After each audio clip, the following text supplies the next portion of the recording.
മരിക്കുന്നതിന് മുമ്പ് പ്രതി നിത്യയെ ബോധം കെടുത്തിയിട്ടില്ല എന്നുള്ളതാണ്. എന്താ അതിന്റെ അർത്ഥം?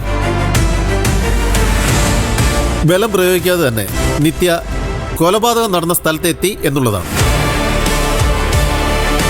അങ്ങനെയെങ്കിൽ അത് എന്തുണ്ടാവും സംഭവിച്ചിട്ടുണ്ടാവുക? പ്രതിയെ മുൻപേ അറിയാമായിരിക്കും. അതെ, മുൻപരിചയം അവർക്കിടയിലുണ്ട്. അതുപയോഗിച്ച് പ്രതി കൃത്യം നടന്ന സ്ഥലത്തേക്ക് നിത്യയെ ക്ഷണിച്ചു. മടിയൊന്നും പറയാതെ നിത്യ പ്രതിക്കൊപ്പം പോയി. അവിടെ ചെന്നപ്പം പ്രതിയുടെ വിധം മാറി.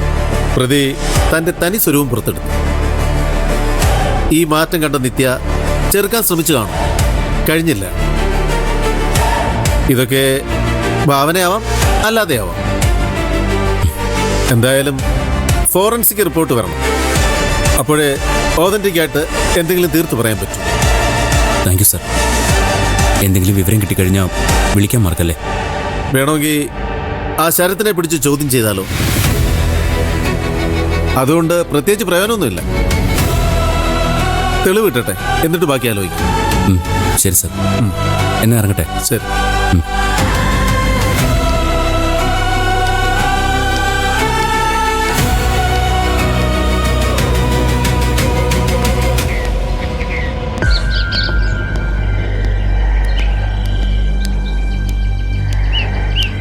അണ്ണാ, എന്തായി? വണ്ടി ശരിയായോ? അതിന് വണ്ടിക്ക് ഒരു കുഴപ്പമില്ലായിരുന്നു. ഞാൻ ചെന്ന് നോക്കിയപ്പോ ഒറ്റയടിക്ക് സ്റ്റാർട്ടായി. അങ്ങനെ വരാൻ വഴിയില്ലല്ലോ. ഞാൻ പലതവണ ശ്രമിച്ചതാ. അക്കിയും തന്നെ. കീ അവിടെ ഇരിക്കുന്ന ഇപ്പൊ എടുത്തത്.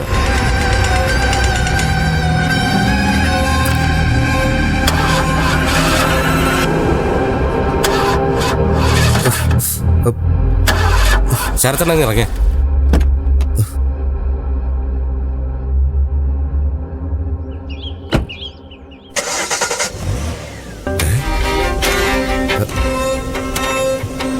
ഇതെന്താ ഇങ്ങനെ? ഞാൻ ശ്രമിക്കുമ്പോൾ സ്റ്റാർട്ടാവുന്നില്ല, നിങ്ങൾ ശ്രമിക്കുമ്പോൾ ആവുന്നുണ്ട്. അത്ഭുതമാണല്ലോ. ഇനി വല്ല പ്രേതം കയറി കാണാൻ വണ്ടിക്കുള്ളിൽ. എന്താ എന്താ പറഞ്ഞ? ഞാനൊരു തമാശ പറഞ്ഞതാ. ഇങ്ങനെയുള്ള തമാശകളൊന്നും എന്നോട് പറയണ്ട. അത് ആസ്വദിക്കാനുള്ള മാനസികത്തിലല്ല ഞാൻ. സോറി അണ്ണാ. പ്രേതമേ, വേറൊന്നും കണ്ടില്ല പറയാൻ. എന്തായാലും വണ്ടി ഇവിടെ തന്നെ എടുക്കട്ടെ. ആരെങ്കിലും വന്നാൽ കൊടുത്തേക്കാം. ഓ ശരി.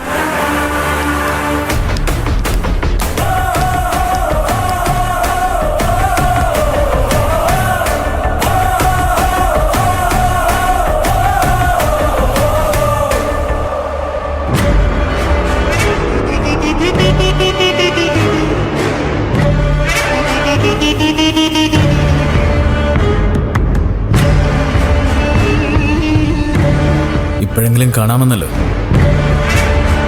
ഞാൻ കരുതി നീ ഒരിക്കലും വരില്ലെന്നായിരുന്നു. വരാൻ പാടില്ലാത്തത്. അതുപോലുള്ള ചതിയ വിഷ്ണു എന്നോട് കാണിച്ചത്. നീ പറയുന്നത് കേട്ടാത്തൊന്നും എല്ലാം പെർഫെക്റ്റ് ആയിട്ട് ചെയ്യുന്ന ഒരാളാണ് നീ എന്ന്. നീ എന്താണെന്ന് എനിക്ക് നന്നായിട്ടറിയാം. അതുകൊണ്ട് എനിക്ക് മാർക്കിടാൻ വേണ്ടി നീ വരണ്ട. എന്നോടെങ്കിലും സത്യം പറയാറുന്നില്ലേ? അതിലാണ് എനിക്ക് വിഷമം. പറ്റിയില്ല, ക്ഷമിക്ക. ഞാൻ വന്നത് ഇവിടുന്ന് ഇറങ്ങണ്ടേ? വേണം. മടുത്തു. നീ സഹായിച്ച എനിക്ക് വേഗം ഇവിടെ ഇറങ്ങാൻ പറ്റും. ഞാൻ തന്നെ അപ്പീൽ ഫയൽ ചെയ്യാം. നീ ചെയ്താൽ ശരിയാവില്ല. ഇതുപോലൊരു കേസ് കൈകാര്യം ചെയ്യുന്ന കഴിവ് നിനക്കില്ല. വേറെ വക്കീലിനെ വെക്കാനാണോ? അതെ, കൊള്ളാവുന്നുള്ള ആരെങ്കിലും വെക്കണം. സീനിയർ ആയിരിക്കണം. ഇതുപോലത്തെ കേസുകളൊക്കെ കൈകാര്യം ചെയ്യാനുള്ള പരിചയം വേണം. അതിനൊക്കെ നല്ല ചെലവുണ്ട്. കാശ് വേണ്ടേ? അതിനല്ലേ നീ. എന്റെ കയ്യിൽ എവിടുന്ന കാശ്? ആ ഓഫീസ് തുടങ്ങാൻ ഇറക്കിയ കാശ് തന്നെ ഡെഡായിട്ട് കിടക്കുക. വെറുതെ തർക്കിക്കാനൊന്നും ഞാനില്ല. ഇതിനകത്ത് കിടന്നുകൊണ്ട് കാശൊന്നും ഉണ്ടാക്കാനൊന്നും എനിക്ക് പറ്റില്ല. അത് നീ വിചാരിച്ചാലേ പറ്റൂ. ആരോട് ചോദിക്കാനാ വിഷ്ണു? അതൊന്നും എനിക്കറിയണ്ട. എത്രയും വേഗം എനിക്കിവിടെ നിന്ന് പുറത്തിറങ്ങണം. എന്നിട്ട് വേണം എന്നെ ഇതിനകത്താക്കിയവൻ എനിക്ക് പണിയാൻ. അതിന് ആരാ ഇത് ചെയ്തെന്ന് വിഷ്ണുവിന് അറിയൂ? അത് ഞാൻ കണ്ടുപിടിക്കും. സിദ്ധു ഇല്ലേ, അവൻ തന്നെ അവനാണ് സാധ്യത. വേറെ ആരും ഇങ്ങനെയൊന്നും ചെയ്യില്ല.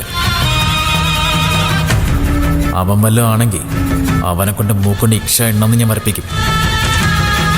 തൽക്കാലം ഇവിടുന്ന് ഇറങ്ങാൻ നോക്ക്. പ്രതികാരമൊക്കെ പിന്നെ.